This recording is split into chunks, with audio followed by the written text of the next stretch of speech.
When it comes to celebrations, most of us have to make do with a Colin the Caterpillar cake, a limp balloon and a card from Auntie Beryl. But for the 60th anniversary of the 911, Porsche decided to give itself a proper present. And oh boy, did the company go hard. Because this is the 911 ST, and I happen to think it might just be the ultimate 911. And yes, I mean better than a GT3 RS. But bear with me here. You see, the thing is, even though I absolutely love gooseneck rear wings, heavy aero and bright colours, as soon as you start turning up to Tesco's supermarket in a GT3 RS, you do look like a little bit of a wannabe. Those very fast Porsches are very visually committed, which is where the 911 ST comes in, because this is a car that is as much defined by what it lacks as by what it has. So let's start with the really obvious things first. There's no massive wings.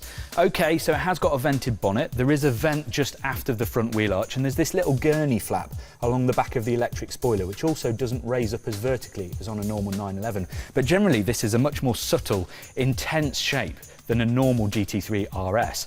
This is more of a GT3 Touring vibe. It has no turbos. Stuffed up under the back here is the flat 6 4-litre naturally aspirated motor from the GT3 RS. It's also got no paddle box. It's a close ratio 6-speed manual. Yes. It's got no weight. It's got different bumpers front and back, but the bonnet, the wings, the doors, the roof and the boot are all carbon fibre, as is the carbon fibre roll cage, the rear anti-roll bars and the shear panel underneath. When I say it's light, I really do mean it. You see these wheels in front of the carbon ceramic brakes? They're made of magnesium. It's even got lightweight carpets. All of that actually makes it the lightest 911 in production. At 1,380 kilograms, it's 40 kilos lighter than a GT3 Touring manual. There is no rear wheel steer system. It's actually been junked to reduce weight and complexity and give it a more analog feel. Cool. It's not even got a proper battery. Instead, the ST gets a very racy, very lightweight and very expensive lithium-ion version. Even the windows are fake. Listen. Okay, so they're not fake, they're just extremely thin and very lightweight, so I better not do that too hard. And inside, it's just as interesting, though you do tend to notice quite a lot of carbon. There's carbon here, carbon there, carbon, carbon, massive carbon roll cage. The thing is, this car feels quite pared back. It's got green dials as a nod to the racing cars from back in the late 60s, early 70s. And then all the major controls, and by major I mean things like exhaust, dampers, ESC off and the traction control off, are really, really easy to find. So this is a car that's very focused on what the driver wants to do.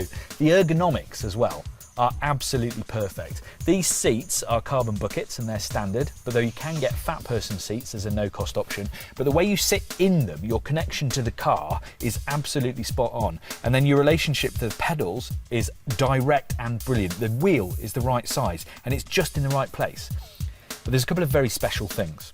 First of all is this gear shift here. It's a short shift 6-speed manual, which is hard to say when you've had 3 glasses of wine. But watch this, if I dip the clutch, put it in first, that's second, that's third, that's fourth, and on. It is really short and it just sounds like the action from a bolt action rifle. It's really fast. And also a couple of things that relate back to the lightweighting thing. So the clutch is actually 11 kilos lighter than a normal 911 clutch, which you wouldn't think is a big deal, but it makes it quite snappy. So the clutch is actually harder to modulate than a normal clutch. And the flywheel has been lightened as well. It's a single mass flywheel. So this car will have a very, very responsive engine, but also quite a dodgy clutch. So it will be quite difficult to drive smoothly. It'll be a little bit of a challenge. But the thing with having a light flywheel is you get one very special thing, and that's this. It's an engine that reacts really, really fast. It's like a racing car. Now, all of this is in pursuit of what Porsche says is to make this car more satisfying on a windy road than a racetrack. And who are we to argue? And yes, you can have it with a heritage design package if it's all looking a bit subtle for you. Hint, I actually think it might spoil it a bit. Not that heritage isn't a thing, because the ST is the rebirth of an icon. Back in 1969, Porsche produced a special hot-tub race version of the 911S with chassis mods, bigger wheels and engine upgrades. It was designated internally as the ST. So the modern version celebrates that by doing a kind of mashup of GT3 body, bits of GT3 RS and a whole slew of unique bits, mostly from motorsport. It's a 911 for those that want a bit of a sleeper and something that's racy but road focused. But there's one person who knows a bit about these things. His name is Andreas Preuninger, who also happens to be lightly iconic himself and the current director of Porsche's GT line. Can you give me one line of why this car is cool? What's the one line, the tagline for the ST? The ST is our 60th anniversary birthday present we make for ourselves to celebrate the 911. It has all the virtues a 911 has to have, we think, which is lightweight construction, agility, involvement, and just the seat of the pants feeling, the driving for the sake of driving, that use of the car instead of a motorcycle on a Sunday morning. All this is in that car, and I think it was in all 911s, but we wanted to take it to the max with this car on the 60th birthday of the 911. But isn't this just a Touring with a manual? Yeah, it looks like one. Yeah, it looks like one, and that's definitely what we wanted to achieve, but it is not. There's so much more to this car. I mean, if you look historically at the 911 ST, because it's a 911 ST as well, there were cars brought to the Porsche Motorsport factory back in the 70s, and there were 911Ss. That means it was the fastest, or the Carreras or the 911s with the biggest motor by then. And then we threw some T parts. The 911T was existing as well. It was very lightweight. It was a little bit simpler, simplified, but had lighter parts. So we mixed these two cars, and in addition, we threw some motorsport race parts on the car, and there was the 911 ST, built for racing, built for privateers, built for our works driving equipe that ran the car in 1970 in Le Mans. And there's quite a similarity here, because what better car could you use as the base platform as a GT3 Touring? Yes. So take the GT3 Touring, which is developed and born in Porsche Motorsport anyways, throw RS parts at it, add some bespoke lightweight parts that fit this purity, lightweight and involvement chapter and idea, and that is the example, and this is the result. So this feels like lots and lots of little tweaks. Like there's lots of elements to this. This isn't just like a bigger horsepower motor or big wide tyres. This is lots of tweaking of the recipe. So how do you make sure that everything comes together? Well, this is the biggest task, to make 11,000 parts on the car feel like exactly one part. If you ask me what's your favorite part on the car, I say the car itself. Because all the components we changed, all the tweaking we did, all the development that went into the car has to be, every component has to be in perfect synchronization with its partner that makes this performance, that gives the driver this feeling, this involvement. So you have to fine-tune everything. First thing for sure is lightweight, because when you take a car off the parking lot, I think you should feel that it's a light and nimble car that's very responsive. I didn't want to have a car that was fun all just when you're driving like 100 miles an hour. It should be fun from the get-go. And therefore it needs to be light and very responsive and communicative. So we have to address steering feel. We have to address sound. What does the engine do? And we have to address the immediacy of the car, how it reacts to the throttle, how we tweak the dampers to feel exactly what the car is going to be doing in the next split second, because only then you have a lot of control on the car when you can talk with the car, when the communication is 100%. So as a driver, you should be an integral part of the machinery and just feel like a component of the car. And that's exactly what this car does. And and there's lots of things that we did on the car to achieve this. And I think we're going to dig deep into that right now, I think. Who's the customer?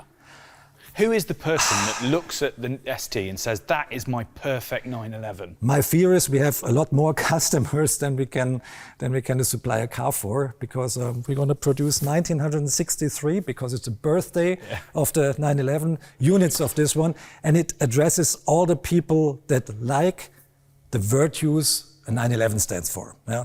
That like the 911, that want to be involved in the driving, that use the car mainly to go driving, not necessarily on a racetrack. So we didn't concentrate too much on racetrack capability on that car. This is a car for the street. This is a car for the road, and it's set up to have fun in a street legal situation. And it combines all this good 911 old school vibe of driving. You have to concentrate on the driving. You have to listen to the car. You have to grow into the car.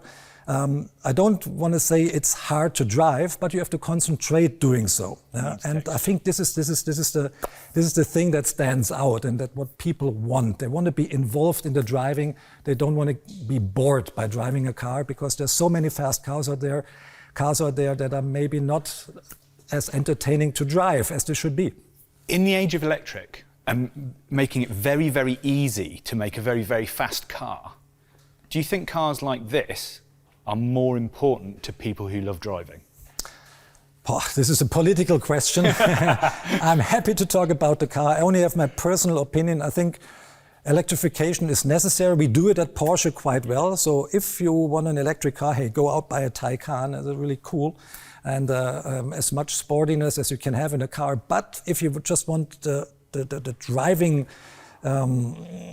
involvement, the old school noises, the interaction with the machine, like a clutch, like a gear shift, and being able to coordinate all that, having the satisfaction of being able to do so, this is something only a car like this at the moment can offer.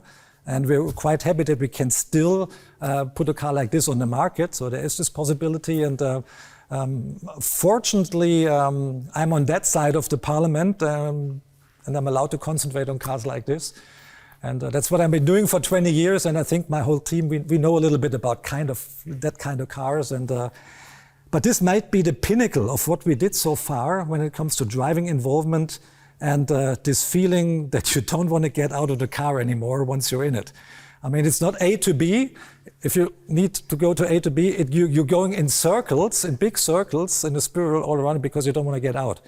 And this is a car for me, and it's really like that. It's a car, when I had a good drive, I get out and I'm tempted to pat it on the roof, because it did so well. And when I'm walking away from the car, I want to turn around to admire it again. And this is all part of the recipe of this car.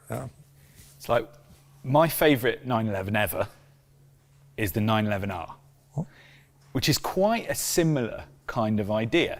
Is this the successor to the 911R, or do you think it's a different character? It is in the same corner, I would say. Yeah? It's lightweight, it's purism, it's involvement.